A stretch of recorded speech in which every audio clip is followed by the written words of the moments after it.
오늘 말씀은 오늘 비유의 말씀은 어리석은 부자에 대한 비유입니다.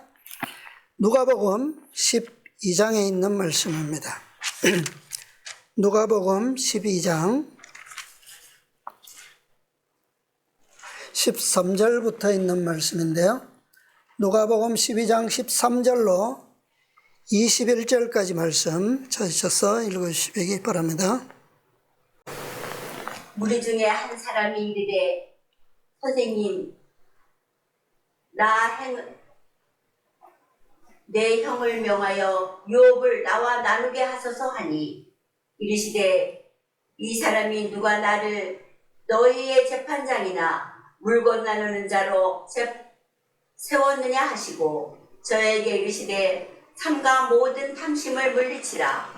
사람의 생명이 그 소유에 넉넉한 데 있지 아니하리라 하시고, 또 비유로 저에게 일러 가라사대 한 부자가 그 밭에 소출이 풍성함에 심중에 생각하여 가로되 내가 곡식 쌓아둘 곳이 없으니 어찌할꼬 하고, 또 가로되 내가 이렇게 하리라. 내 곡간을 헐고 더 크게 짓고 내 모든 곡식과 물건을 거기 쌓아두리라. 또 내가 내 영혼에게 이르되 영혼아, 여러 해 쓸 물건을 많이 쌓아두었으나 평안히 쉬고 먹고 마시고 즐거워하자 하리라 하되, 하나님은 이르시되 어리석은 자여, 오늘 밤에 내 영혼을 도로 찾으리니 그러면 내 예비한 것이 네 것이 되겠느냐 하셨으니, 자기를 위하여 재물을 쌓아두고 하나님께 대하여 부요치 못한 자가 이와 같으니라. 예, 아멘. 감사합니다. 예, 오늘은 이 말씀의 비유 가운데서 오늘 생각해 보겠습니다. 예, 어떤 사람이 예수님께 와서 어떤 요청을 했습니까? 선생님, 내 형을 명하여 유업을 나와 나누게 하소서. 자, 이 사람은 유업을 얼마나 받을 수 있습니까? 형은 얼마나 받죠? 장자는 2배의 몫을 받게 되어 있죠. 예, 2배의 몫을 받고, 그러면 결국 형제가 둘이라면 3분의 1의 몫을 이 사람이 가지게 됩니다. 그런데 그 자기가 받을 몫도 지금 어떤 위기에 있는 거예요? 못 받을 위치에 있는 것 같죠, 그죠? 그러니까 아마 예수님께 이런 요구를 하는 것 같아요. 형이 아마 욕심부려서 주지 않으려고 하는 것 같죠? 예수님의 말씀이 뭡니까? 삼가 모든 탐심을 물리치라. 사람의 생명이 그 소유의 넉넉한 데 있지 아니하느라. 최소한 이 사람은 누구 앞에 있어요? 예수님 앞에 있잖아요, 지금. 그러니까 세상의 재물로 그것으로 유익을 얻기보다는 뭐예요? 영생을 얻는 것으로 그가 감사와 행복을 누리면 더 좋겠죠? 아마 그런 의미인 것 같아요. 그러시면서 비유를 주셨습니다. 한 부자가 농사를 지었는데 그의 밭에 소출이 아주 풍년해졌어요. 쌓아둘 곳이 없어서 어떻게 했다고요?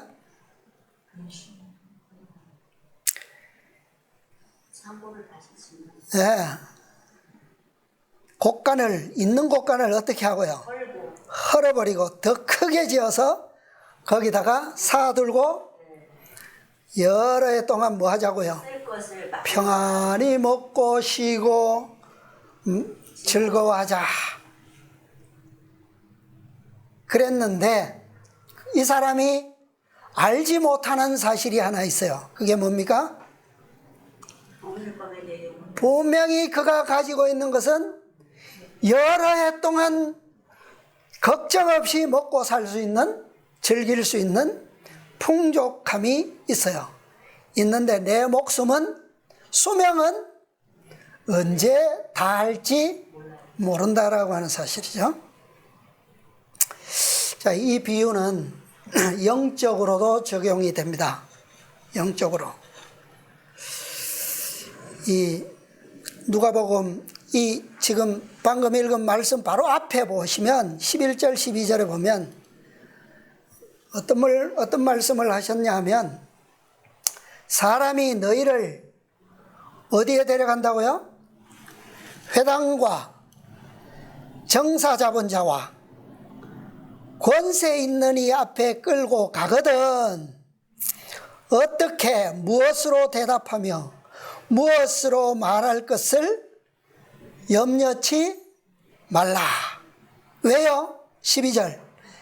마땅히 할 말을 성령이 곧 그때에 너희에게 가르치시리라. 이 말씀을 하시던 도중에 이 비유의 말씀이 나왔어요. 자, 정사 잡은 자, 권세 있는 자, 혹시 법정에 나갈 일이 있으면, 자, 거기서 내가 피고인으로 섰어요. 내가 말하는 한마디 한마디는 중요합니까? 경우에 따라서는 내 목숨이 오락가락 할 수도 있어요. 말 한마디 때문에. 그렇죠? 예.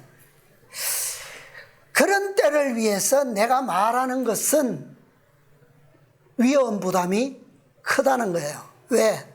나는 법도 잘 모르거니와 내가 어떤 잘못을 한 것은 분명히 알기는 하는데 내가 잘못한 것이 법적으로 이렇게 말할 수도 있고 저렇게 말할 수도 있는데 내 무지한 것으로 말하면 어떻게 해요? 잘못하면 죽을 수도 있고 또 징역을 오래 살 수도 있고 또 말이 잘 되면 쉽게 풀려날 수도 있어요. 그래서 누가 필요합니까? 법을 잘 알면서도 내 이야기를 잘 대변해 줄 사람이 필요하죠? 누굽니까? 변호사예요. 그래서 마땅히 할 말을 잘 할 줄 아는 그런 변호사가 필요한 거예요. 변호사가 내 죄를 없애줄 수 있습니까? 용서해 줄 수 있어요? 없어요. 그렇지만 그는 법적으로 내가 선처받을 수 있는 최선의 방법을 알고 있기 때문에 그가 필요한 거예요. 그죠? 그런데 영적으로 그런 분이 누구시라고요? 성령. 성령께서 그렇게 하신다. 그런 분이세요. 성령은 우리의 죄를 용서하시는 분은 아닙니다. 그런데 우리가 어떻게 위대한 심판장 앞에서 우리의 죄를 용서받을 수 있는지를 가장 잘 아시는 분이 성령이세요. 왜 그렇습니까? 그분은 무엇을 잘 아시기 때문에. 그분은 가장 완전한 법, 진리를 가지고 우리를 도우실 수 있는 분이에요. 자, 내가 내 믿음을, 나는 믿습니다. 그죠? 나는 구원을 믿어요. 성경이 말씀하고 있는 모든 진리를 믿고 그리스도를 믿고 나는 믿음이 있어요. 그런데 내가 믿고 있다라고 하는 이 믿음에 대해서 성경이 말하는 법적으로, 율법적으로 유효하게 설명하는 것은 나 자신은 불완전하다는 말이에요. 나는 믿는다라고 고백할 수 있고 그렇게 또 알고 시인할 수도 있어요.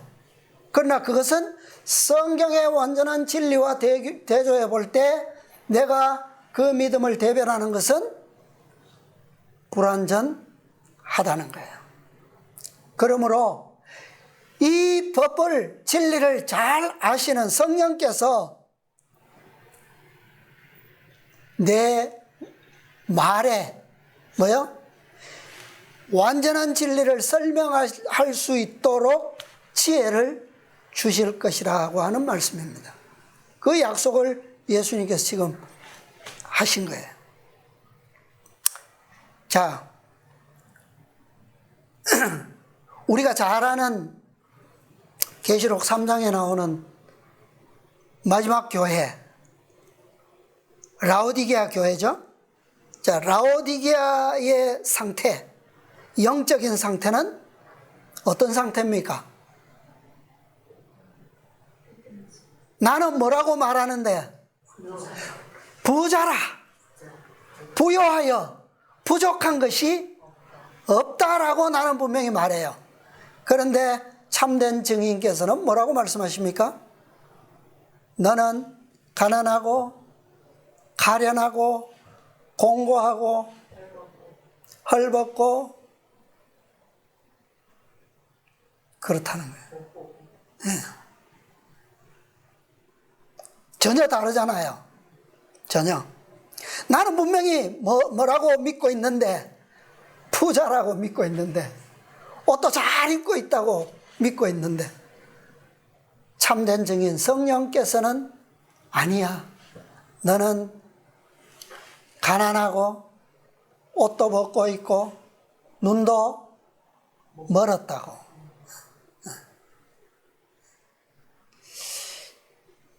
왜 이런 결과가 나타났을까요? 왜? 자, 오늘 비유가 이 라오디게아 상태의 문제를 좀 조명해 줍니다. 비추어줘요. 이것은 결론적으로 얘기하면 진리의 빛을 뭐하지 않은 결과다? 나누어 주지 않은 결과다. 나누어 주지 않은 결과다. 하나님께서는 이 마지막 교회에 모든 영적 진리에 대하여 어떻게 주셨습니까? 어떻게 부어주셨어요? 모든 완전한 진리를 부어주셨어요. 완전한 진리. 그죠? 세 천사의 기별은 완전한 진리예요.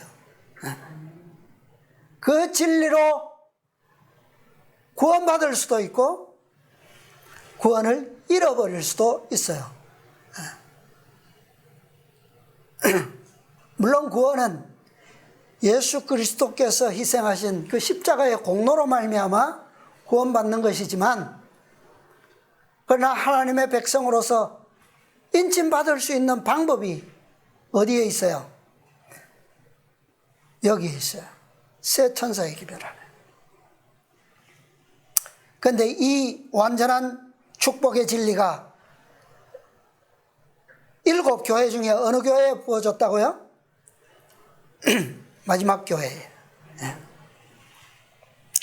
인류를 회복시킬 수 있는 매우 구체적인 진리, 인류의 품성을 타락하기 이전에 완전한 품성에 이를 수 있는 모든 방편의 진리들을 이 기별 안에 부어주셨어요. 이 기별 안에. 재림교회가 받았던 진리의 풍성함은 그리스도의 재림을 맞이하기에 충분했습니까? 네, 충분했어요. 현 시대에 존재하는 어떤 교회도 이 교회만큼 밝은 빛을 받지 못했습니다. 그렇죠? 네. 자, 여기에 나오는, 비유에 나오는 부자처럼 내가 내 영혼에게 이르되, 영혼아, 여러 해 쓸 물건을 많이 쌓아두었으니 자신에게 이렇게 말한 거죠. 그죠? 네. 자신에게. 자, 이 말씀의 의미가 뭘까요? 좀 원어를 찾아보니까 이런 의미가 있어요. 내 목숨이 장수할 수 있는, 장수할 수 있는 선하고 훌륭하고 우수한 그런 것들을 많이 가졌다는 거예요. 그러니까 내 생명을 위해 유익한 것들을 많이 가졌다는 거예요. 소유했다는 말이죠. 이건 무슨 말입니까? 영적으로 치면 내가 영생할 수 있는 선한 것. 영생은 무엇이 주는 겁니까? 사실은 그리스도의 의가 주는 거죠. 그죠? 그게 선하고 훌륭한 거예요. 그게 지상에서 존재하는 우수한 겁니다. 그게. 그러니까 그것만이 우리의 목숨이 뭐 할 수 있어요? 영생할 수 있어요. 그것을 가졌다는 말이에요. 사실은 마지막 시대는 은혜의 시간이 얼마밖에 안 됩니까? 하루잖아요. 하루. 속죄일 하루. 예언적으로 해석하면 1년이에요. 그죠? 뭐 1년. 그런데 이 사람은 얼마를 가졌다고요? 얼마나? 여러 해 쓸 물건을 가졌다. 이 여러 해라고 하는 것은 해는 1년이에요. 1년인데 여러라고 하는 것은 알파예요. 알파. 불특정 다수를 의미한단 말이죠. 그러니까 이건 뭐예요? 영생이야, 영생. 왜냐하면 이 사람이, 이 부자가 말하는 것이 이런 것이 이제 준비되었으니까 뭐 하자고요? 평안히 쉬고 먹고 마시고 즐거워하자. 이 말은 무슨 말이냐면 탕자에 비유해서 아버지가 두 아들에게, 작은 아들에게 유산을 나누어 주잖아. 몫을 주잖아요. 그런데 그 둘째 아들이 그 유산을 가지고 가서 어떻게 합니까? 이 사람처럼, 이 부자처럼 평안히 먹고 마시고 즐거워하면서 잘 살잖아요. 그죠? 사는데 그게 어떻게 돼버렸어요? 둘째 아들은 다 먹고 탕진해버리고 끝이 바닥이 났어. 그런데 여기 비유에 나오는 이 부자는 이런 끝이 없어요. 끝이 어느 문장에도 의미가 부여되어 있지 않아요. 이것은 무슨 말이냐 하면 평생 노후가 보장된 곳간이라는 것을 의미하는 거예요. 그러니까 먹고 마시고 즐거워하다가 양식이 떨어지면 또다시 가서 농사를 짓는다? 그런 말이 아니라는 거예요. 이거는 그런 말이 아니에요. 만약에 그런 의미가 있다면 여러 해 쓸 곳간이 있다 하더라도 농사를 포기합니까? 안 짓습니까? 농부가 안 그렇잖아요. 짓잖아요. 계속. 그죠? 계속 늘려갈지라도 농사는 계속 유지하는 거예요. 그런데 이 사람은 끝이야. 여기서. 그러니까 이 사람은 농사를 더 이상 짓지 않아도 될 만큼 충분히 양식이 확보되었다. 영적으로는 영생이 보장된 진리를 얘기하는 거예요. 양식이 있다는 거예요. 이 부자의 상태가 바로 누구의 상태라고요? 라오디게아의 상태라는 거예요. 라오디게아.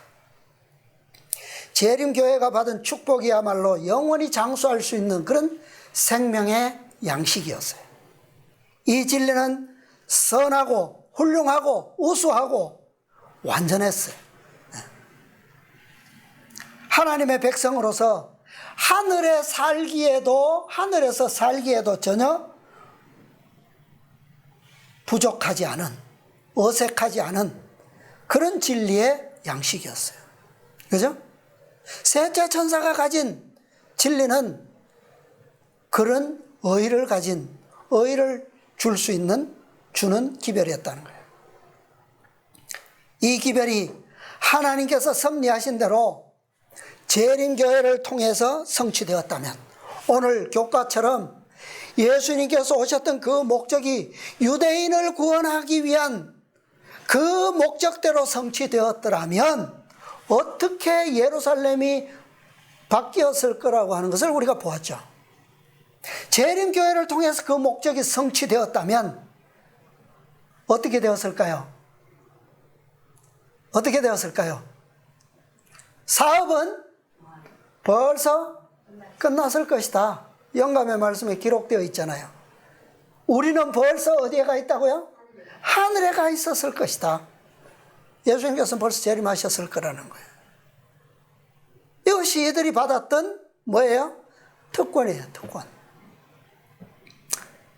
이 부자가 자기의 곳간을 더 크게 짓고 양식을 쌓아둔 채 나는 부자라, 부요하여 부족한 것이 없다 라고 자만하지 않았더라면, 자, 만약에 이 부자가 그렇게 또 여러 했을 것이 있지만 또 내가 농사를 지을 필요가 있었더라면 어떻게 했을까요? 그 양식을 쌓아두기만 할까요? 쌓아두면 뭐 하는데? 쥐들이 구멍 뚫고 와서 다 먹고 다 썩어버리지. 뭐예요, 그죠? 네. 지혜로운 청직이라면 그것을 가지고 뭘 할까요? 창고에 쌓아두는 것이 아니라 빌려주겠죠, 그죠? 빌려주잖아요, 가난한 사람들에게. 그래서 어쨌든 뭐가 더 생깁니까? 더 유익이 생기잖아요. 남는 게 생기잖아요.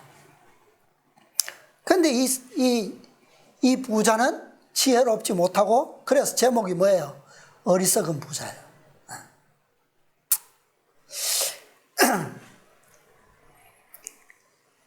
그 풍성한 진리의 양식을 수많은 가난한 사람들, 수많은 굶주리고 헐벗고 궁핍에 처한 그 사람들에게 나누어 주었더라면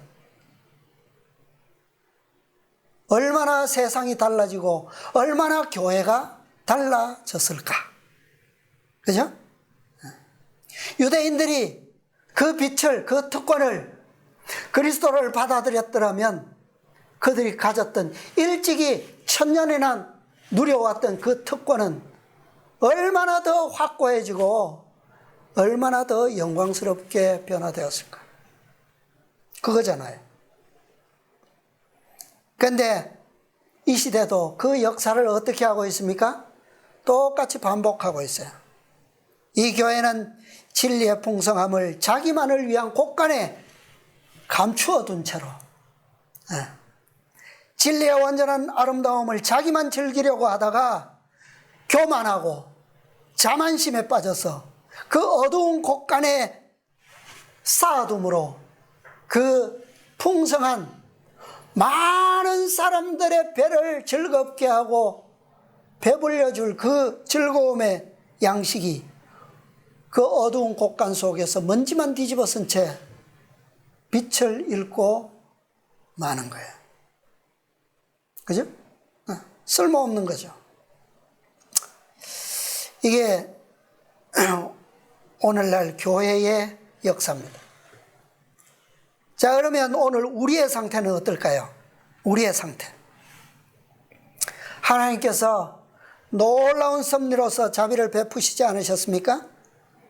그 부자가 곳간에 그 아름답고 맛 좋은 영혼들이 생명의 식물이 없으므로 죽어가는, 진리의 양식을 먹지 못함으로 죽어가고 있는 그 양식을 어두움 속에 파묻어둔 그 때에 오늘 우리에게는 어떻게 하셨어요? 그것을 다시 한번 교회가 가질 수 있도록 우리가 그 진리에 다시 한번 부여해지도록 축복해 주셨잖아요. 그죠? 그들은 여전히 그 진리를 뭐하고 있는데, 묻어두고 있는데, 썩어가고 있는데, 우리에게는요, 다시 한번 그 특권을 주셨어요. 우리가 그 진리를 뭐한 거예요? 발견한 거죠. 발견. 오늘 이 교회가 진리의 소출이 풍성한 결과를 보는 것은 전적으로 누구의 축복입니까? 누가 축복해 주셨기 때문이에요? 하나님의 축복이죠. 우리가 한 게 뭐 있습니까? 그죠? 예수님께서 이 땅에, 유대 땅에 그 백성들을 축복하시기 위해서 오신 것에 그들이 뭐 한 게 있어요? 없잖아요. 왜 오신 거예요? 누구의 뜻대로? 아버지의 뜻대로 오신 거지, 그 백성들이 잘해서 온 게 아무것도 없잖아요. 오늘 우리도 마찬가지예요. 우리가 뭐 잘해서 이 빛을 다시 봅니까? 이 축복을 우리가 잘해서 받은 거예요? 우리의 믿음이 그렇게 좋습니까? 왜요? 하나님의 백성들이 뭐하고 있기 때문에, 우리 때문에 지금 뭐하고 있기 때문에, 가난하고 배고프고 그런 상태에 지금 자꾸 가고 있기 때문에 그들을 뭐 하시기 위해서요? 멸망에 이르지 않도록 우리에게 은혜를 먼저 베푸신 거예요. 이사야 68장 보면, 이사야가 아니고 시편입니다. 시편 68편 9절 10절입니다.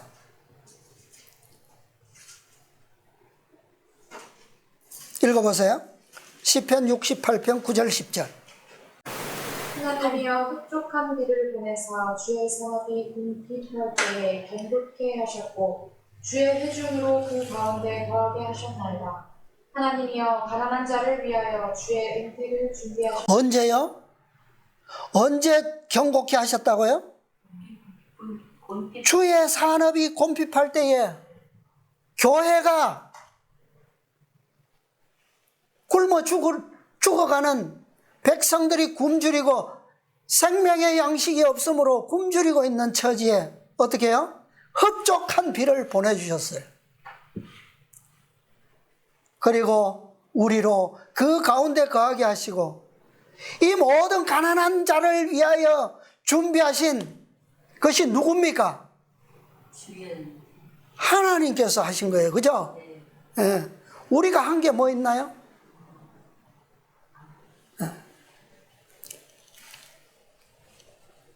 이 마지막 때에 풍성한 진리의 양식을 위해서 우리에게 계시록 18장의 빛과 비를 내려주셨어요.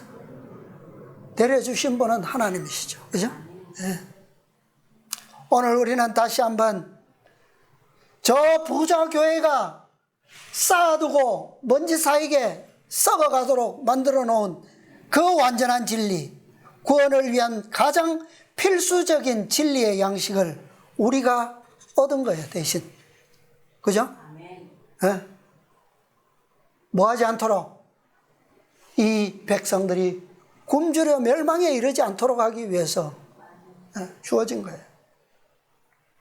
이 진리야말로 영생을 위한 진리고 재림을 맞을 수 있는 마지막 필요의 양식입니다. 그렇죠?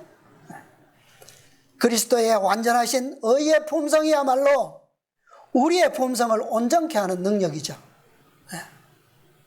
그분께서 값없이 주시는 그분의 순종이야말로 우리가 평생 하늘에서까지 먹고 즐길 수 있는 생명의 양식입니다. 우리의 것은 아무것도 필요 없어요. 원래, 부자의 비유에서 원래 이 사람은 어떤 사람입니까? 원래 부자예요, 원래부터 부자인데 농사를 지었는데 소출이 너무 많아서 이제는 더 이상 농사 짓지 않아도 될 만큼 지금까지의 부자로서 살았지만 그 부자로서 살던 때의 창고는 헐고 새로 지을 만큼 더 큰 풍족함을 얻었다 이 말이에요. 그런데 이 원래 부자의 부요함은 아무 쓸모없어. 여러 해 먹고 살기에는 쓸모없는 거란 말이에요. 여러 해 먹고 살 수 있을 만큼 필요한 것은 뭐라고요? 누가 주신 거라고요? 하나님께서 준비하신 거라고. 예수님의 의, 그리스도의 순종이 우리에게 영생을 주는 것이지 우리가 가지고 있는 부여는 아무 쓸모없는 거라는 거예요. 우리가 아무리 믿습니다. 우리가 아무리 안식일 내가 살기 위해서 열심히 해도 그것은 가치가 없어요. 그리스도께서 이루신 그 완전한 것이 우리에게 필요하다는 거예요. 완전한 것이. 그런데 우리에게 주신 이 의는 그리스도의 의는 우리가 곳간을 더 크게 늘려서 지어서 거기에 쌓아두고 즐기라고 주신 양식입니까? 아니죠. 뭐 하라고요? 이웃과 나누라고. 이웃과 나누라고 주신 선물입니다. 세상의 끝은 어떻게 오느냐? 가난한 자들, 고아와 과부와 궁핍한 자들이 없어져야지만 끝이 와요. 이해가 안 되죠? 어떻게 세상에 그러한 자들이 있을 수 있는, 그런 일이 있을 수 있느냐고. 예수님께서 뭐라고 하셨습니까? 가난한 자들, 고아와 과부들은 항상 너희 곁에 뭐 하다고요? 있다. 있을 것이다. 그런데 어떻게 끝이 옵니까? 자, 이런 자들은 세상에 맡겨진 것이 아니고 교회에 맡겨진 거예요. 교회에. 자, 하나님께서는 진리에 굶주린 백성들이 있는 교회를 결코 늦은 비로 축복하시지 않으실 것이다 라고 하는 겁니다. 교회 안에 진리에 굶주리는 백성이 있는 한 고아와 과부와 같은 불완전한 빛을 가진 그런 교인이 존재하는 한 교회의 사업은 끝나지 않는다는 거예요. 초대교회 역사를 보면 자, 이른비가 내렸던 그 교회는 더 이상 영적으로도 물질적으로도 궁핍한 교회가 아니었습니다.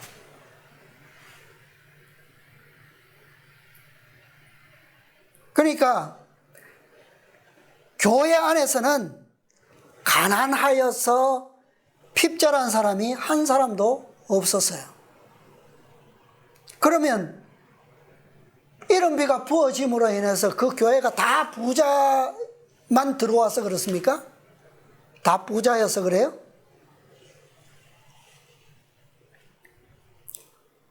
그것이 아니라 왜 그런 거예요? 왜 핍절한 사람이 한 사람도 없었을까요?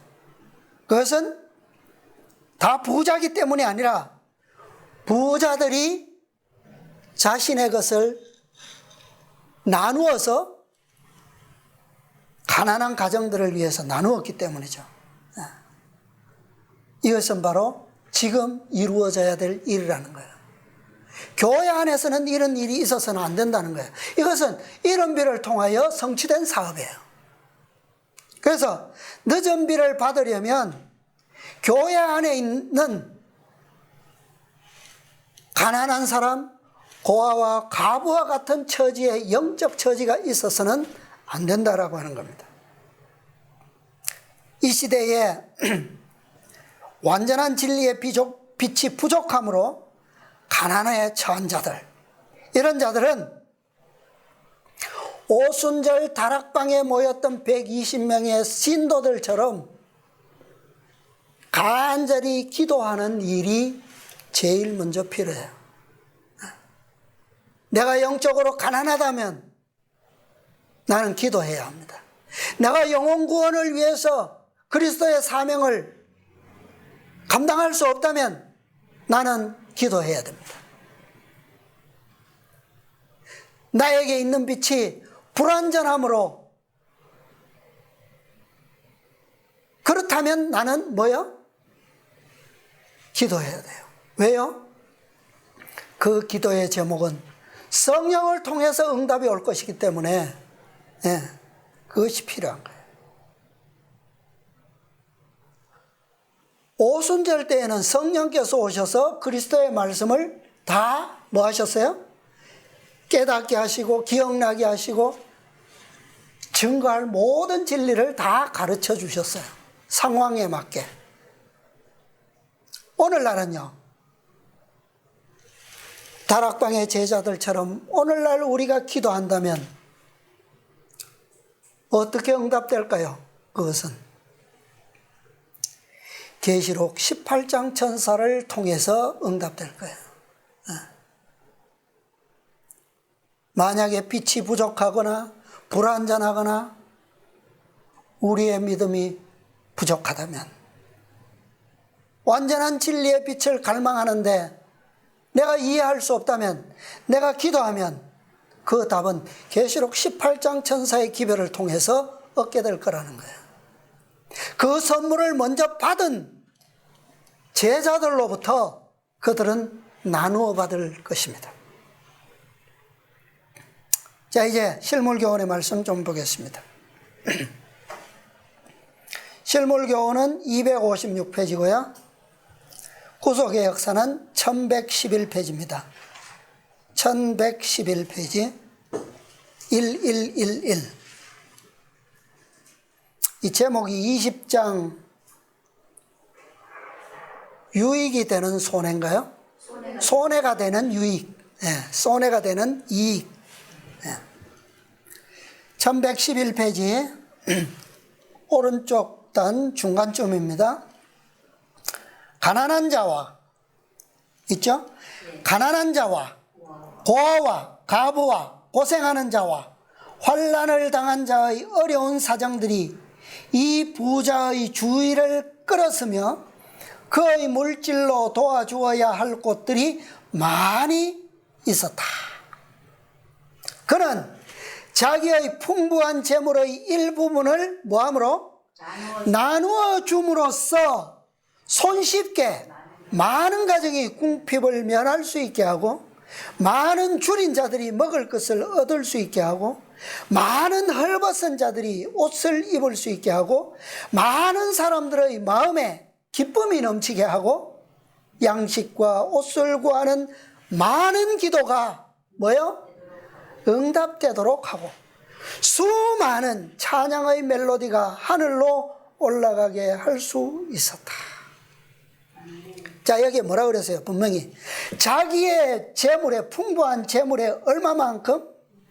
일부분을 나눔으로 인해서 얼마나 많은 사람이요?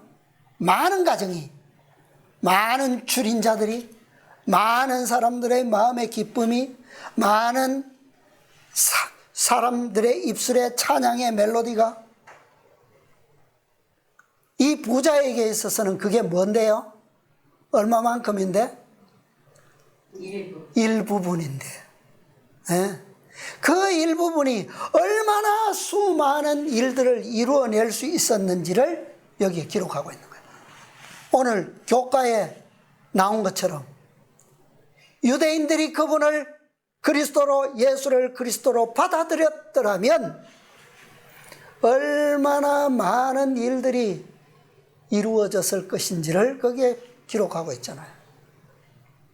그런데 이 모든 것을 준비하신 분은 누구신가? 주께서는 궁핍한 자의 기도를 들으시고 그들을 위하여 온갖 좋은 것을 준비하셨는데, 누가요? 주께서는 이 부자에게 무엇이므로? 축복을 주심으로써 궁핍한 많은 사람들을 위하여 뭐 하셨다? 풍성하게 준비하셨다.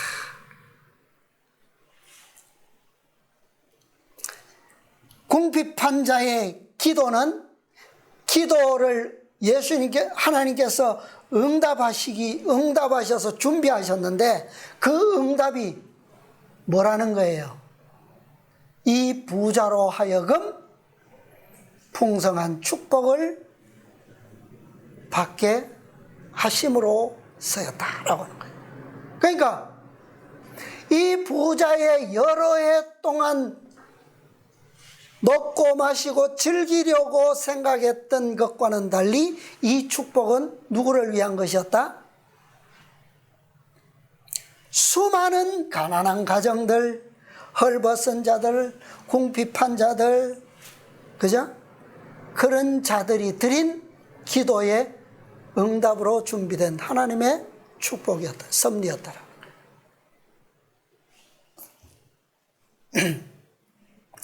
그런데 이 부자는 자신에게 가장 중요한 한 가지를 거절함으로 인해서 그를 통한 이 축복의 통로는 막히고 말았습니다. 중요한 한 가지를 거절했어요.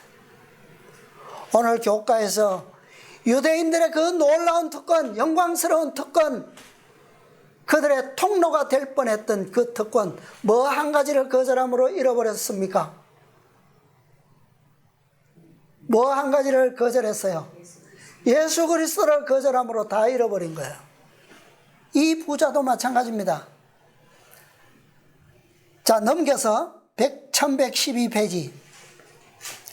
자, 왼쪽 단 아래입니다.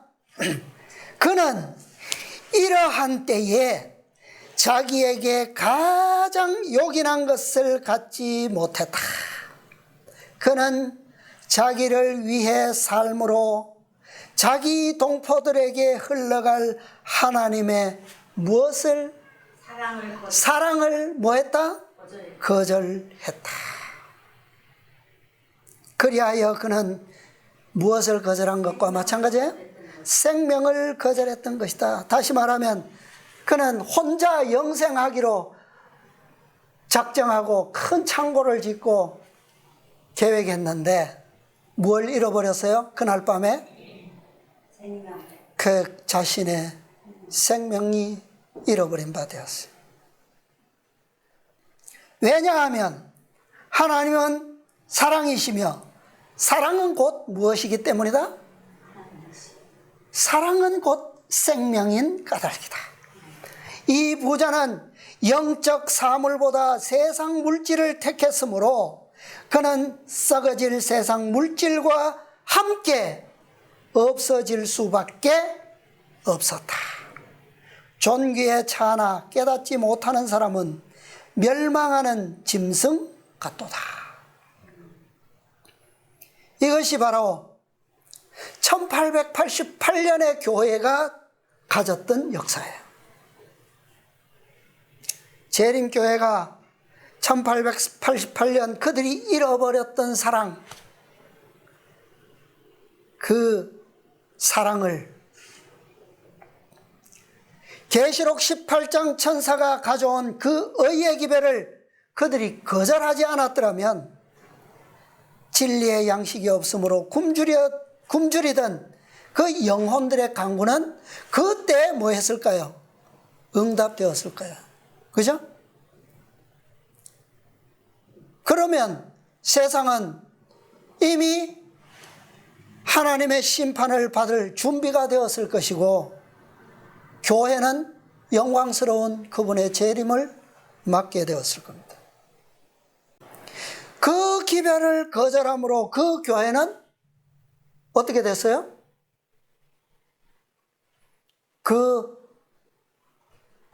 나는 부자라 부요하여 그 물질과 함께 뭐 했다고요? 없어질 수밖에 없었다. 죽은 거예요. 오늘 밤 내 생명을 내 호흡을 취하리니 그랬어요. 자, 그 다음에 오른쪽 단에 자신을 위하여 사는 것은 곧 뭐 하는 것이다? 죽는 것이다. 탐욕, 곧 자신만을 이롭게 하려는 욕망은 영혼을 생명에서 끊어버린다.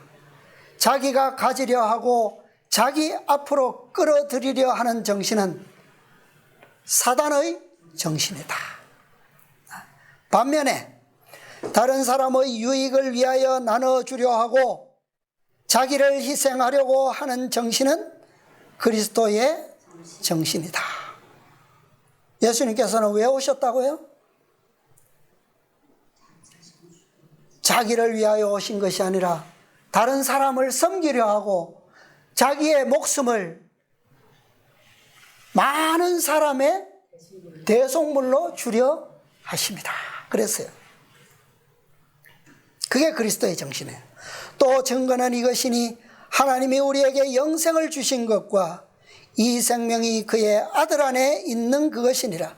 아들이 있는 자에게는 생명이 있고 하나님의 아들이 없는 자에게는 생명이 없느니라. 그러므로 주께서 삼가 모든 탐심을 뭐하라고요? 물리치라. 사람의 생명이 그 소유의 넉넉한 데 있지 아니하니라. 진리의 양식이 풍성하다고 풍부하다고 내가 그 부자가 다 구워 넣는 것이 영생에 들어가는 것이 아니다. 그럼 뭐 하는 자가 들어갈 수 있다고요? 그 풍부한 진리의 양식을 뭐 하는 자가? 나누는 자가. 왜요? 자, 고인 물은 어떤 물이라고요? 썩은 물이다. 그 물을 어떻게 해야지만? 계속 퍼내야만 그 물을 필요로 하는 아래에 계속 나누어 주어야지만 내 물이 어떻게 해요? 썩지 않는 새 물이 될 수 있다. 그게 법칙이에요. 그죠? 이것도 역시 마찬가지예요. 쌓아두면 그것은 썩는 거예요. 생명이 없어지는 거예요. 그죠? 그러나 그것을 밑으로 계속 나누면, 흘려보내면 나는 계속 뭐예요? 새로운 것. 자, 곡식도 오래되면 맛이 어떻게 됩니까? 변하죠. 항상 무엇을 원합니까? 핵곡식을 원하죠. 거기에 뭐가 있기 때문에 생명의 맛이 달라요. 그죠? 맛이 달라요.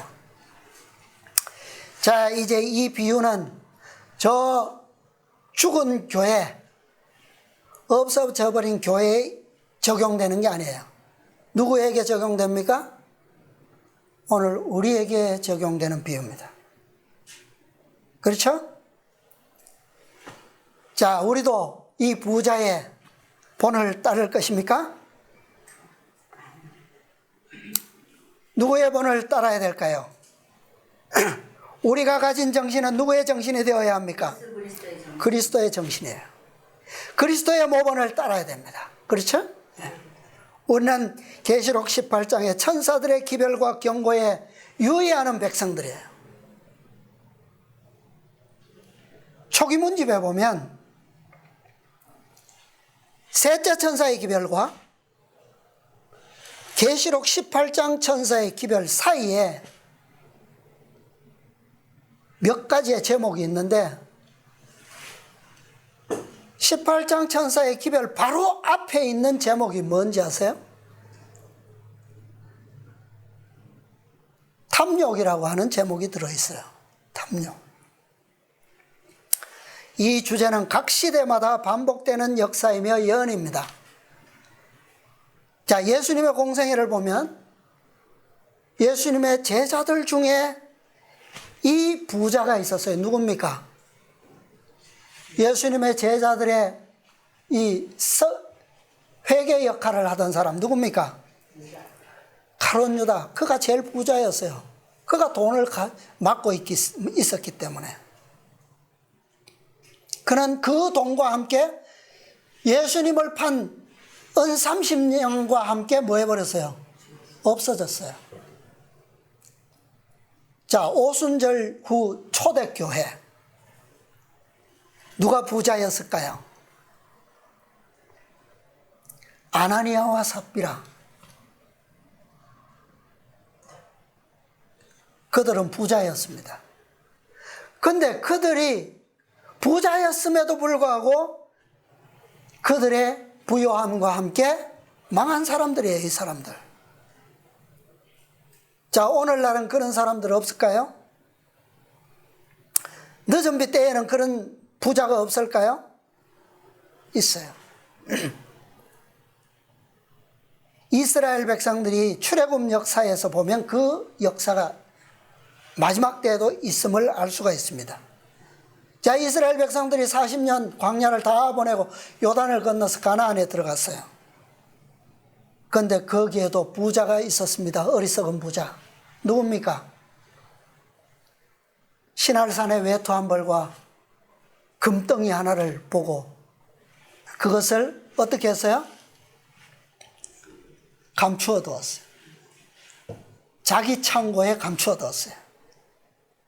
그는 그것과 함께 망했습니다. 누굽니까? 아간.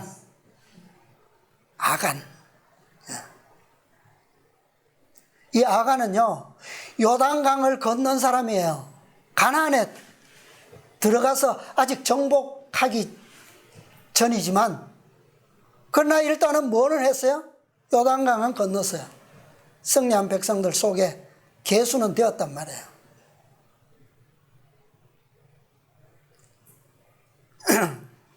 탐욕.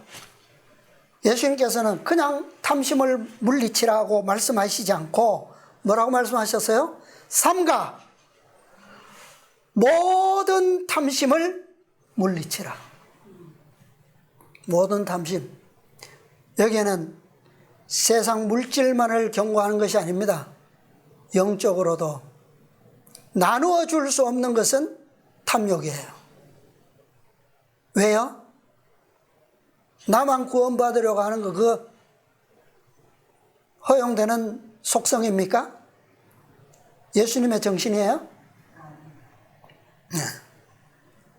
모세처럼 내 이름은 지워버릴지라도 이 백성들은 뭐 해달라고요? 용서해달라고 하는 그런 정신이에요. 영적인 생명의 빛을 나누어 주기를 거절하는 것, 이것도 역시 탐심입니다.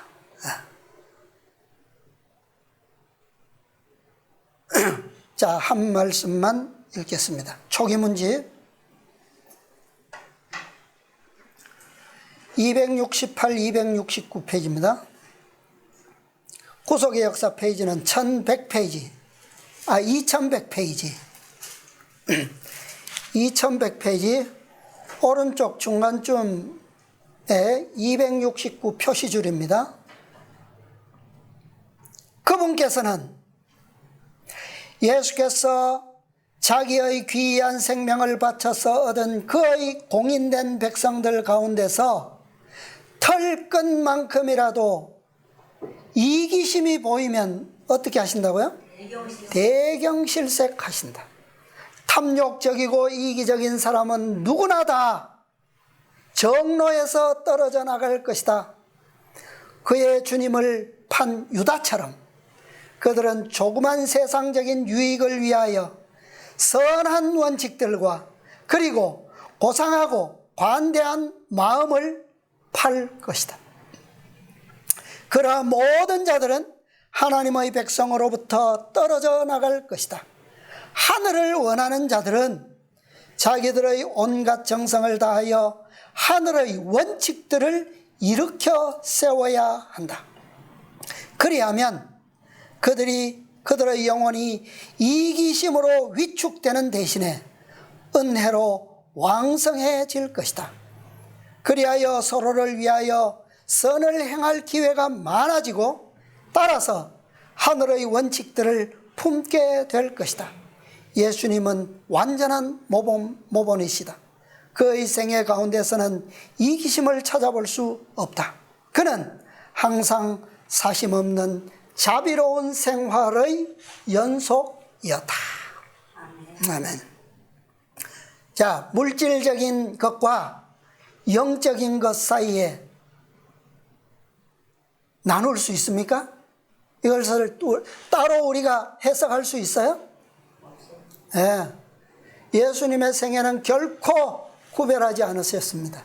그분의 생애는 모든 것이 아주 철저한 천처럼 이 우리의 옷으로 견고하게 짜여진 생애였어요. 그분의 삶과 그분의 진리는 결코 분리될 수 없는 관계에 있었습니다. 이것이 오늘 비유가 우리에게 주는 교훈입니다. 너희가 거저 받았으니 거저 주어라. 이 축복을 오늘날 세상에 풍성히 나누시고 우리가 그분의 영광스러운 재림의 특권을 우리 모두 함께 맞이하시기를 바라면서 오늘 말씀을 마치겠습니다.